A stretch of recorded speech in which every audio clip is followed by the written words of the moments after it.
Պարոն Սարգսյան, ըստ էության Հանրապետական կուսակցությունը առաջին անգամ է, որ չի մասնակցում ընտրություններին, նախ պատասխանեք։ Այո, առաջին անգամ է, բայց պետք է ասեմ, որ 18 թվականին էլ ես առանձնապես հակված չեմ եղել մասնակցելու ընտրություններին, բայց գործադիր մարմնի անդամները ինձ համոզեցին։ 21 թվականին էլ ես կողմնակից չեմ եղել ընտրություններին մասնակցել, բայց ոչ միայն մեր ուժի, այլ ընդհանրապես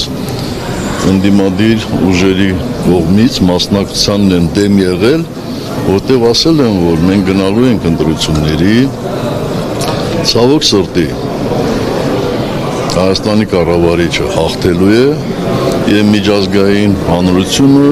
շատ տևական ժամանակ մեղադրելու է մեր ամբողջ ժողովրդին, ասելու են ձեր ժողովուրդն է ընտրել, ուրեմն գնացեք համակերպեք։ Այնպես որ առաջին անգամ չէ, որ մենք այսպես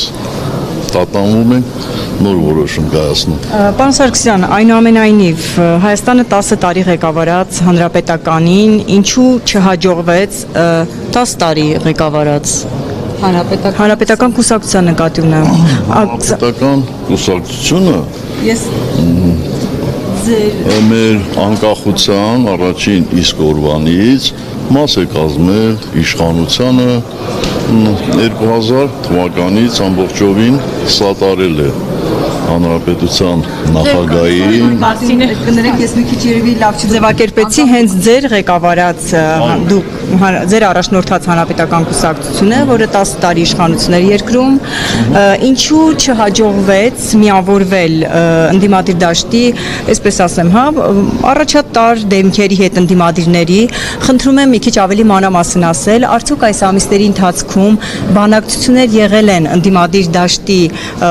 ներկայացուցիչների առաջնորդների հետ եւ եթե եղել են, պարոն Սարգսյան, ի վերջո ինչն է խոչընդոտում միավորվելուն ու միասնաբար Նիկոլ Փաշինյանին տուն ուղարկելու համար, այդ ո՞րն է այդ գլխավոր խոչընդոտը, որ չի հաջողվում միավորվել եւ ձեր բանակցությունների մասին եթե եղել են, խնդրում եմ։ Պաշտոնական բանակցություններ չեն եղել, մեր կողմից մշտապես եղել են հրապարակային առաջարկություններ, բայց ինքներդ տեսակ համոզվեցիք, թե օրինակ գործող վարչապետին անվստահության հայտնելու process-ը ինչքան երկարաձգվեց, ինչպես եղավ մինչև հիմա էլ ձգվում է, բայց կարծում եմ, որ նաև ընդդիմության մի մասն է, այսպես ասեմ, ուշադիր լսել իշխանություններին, համոզվել, որ մեր ժողովուրդը կատեգորիկ դեմ է նախկիններին, առաջին հերթին մեզ, միգուցե դրա համար իրանք խուսափել են գնալ պայքարի, կարող է իրենք այլ հաշվարկներ ունեն, կարող է իրենց թվում է, թե ընտրություններում կարող են հաղթել եւ այդ ճանապարհը իրանց համար ավելի նախընտրելի է, որտեղ ամենասահմանադրական եղանակը իհարկե ընտրություններով հաղթելն է, բայց ես կարծիք ունեմ, որ դա ճիշտ ճանապարհ չի, ինչպես իմ զեկույցում ասեցի, իմպիչմենտը որևէ պարագայում չի կարելի հակադրել ընտրություններին։ Եթե նույնիսկ մի շաբաթ առաջ հաջողվի անվստահությունը հայտնել, այդ նշանակում է միևնույն է բոլոր պարագաներում ամսի 7-ին պետք է ընտրություններ լինեն եւ այն ժամանակ այդ ընտրությունները կլինեն շատ ավելի արդար եւ գոնե նախընտրական փուլի այս բոլոր զեղծարարությունները չեն ազդի ընտրությունների արդյունքի վրա։ Պարոն Սարգսյան, ամեն դեպքում դուք ձեր այս մի հարցն էլ սիրելի գործընկերներ ու կավարտեմ, դուք ձեր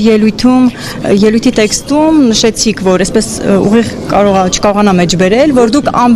ձեր ցույց տվեցիք, որ ձեր սեփական ամբիցիաներից կուսակցությունը վեր է եւ ազգի շահերն է գնահատել ու չի առաջադրվում, իսկ հնարավոր է, որ հանրապետականում իսկապես որ 10 տարի կառավարման փորձ ունեիք դուք, հաշվարկել եք եւ հասկացել եք, որ եթե մասնակցեք ընտրություններին, ուղղակի նվազագույն շեմն էլ չեք հաղթահարելու եւ ափսոս է այդ ռեսուրսը դնել ու մի խոսքով չհաղթել։ Ոչինչ։ Համարում եք ներողություն, որ Սամվել Կարապետյանը ընդդիմադիր դաշտը լավագույն միավորող տեխնացուն է, ինչպես ասել էր առաջին նախագահը, գուցե էլի այսպես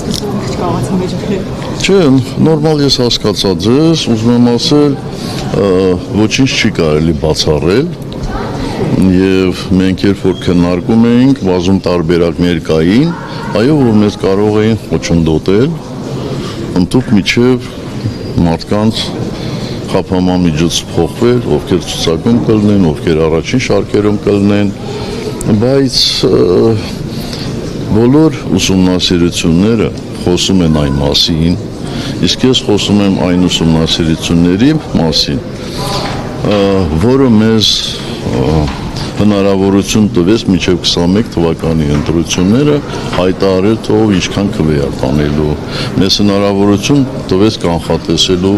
Գյումրիի եւ Էջմիածնի ընտրությունները, այսինքն հավաստի եւ եթե չեմ սխալվում նախորդ շաբաթ ընտրությունների արդյունքները այսպես ասեմ, ոնց ասենք, պրեզենտացիա արվեց մեր կուսակցությունում եւ բոլորը տեսան, թե մենք նախորդ շաբաթ ինչ հնարավորություն ունենք, ինչ ռեյտինգ ունենք եւ դա մեզ թույլ էր տալիս շատ չասեմ տենց քայլելու։ Այո։ Չէ, ոչ։ Մենք անհատներով չենք ռեյտինգ արել, Հայաստան դաշինքի սատարումը, Հայաստան դաշինքի վարկանիշը մեզնից բարձր էր։ Եթե մեր վարկանիշը Հայաստան դաշինքից բարձր ելներ, ես կարծում եմ այն ժամանակ մենք պարտավոր էինք ուղղակի մասնակցել։ Իսկ ինչ վերաբերում է միավորող ուժին, ապա կարծում եմ, որ մեկի մոտ կասկած չկա, որ այսօր ընդդիմության առաջատարը այո, ուժեղ Հայաստանն է եւ այդտեղից շատ ընդհանրություններ է պետք անել։ Շատ շնորհակալ եմ։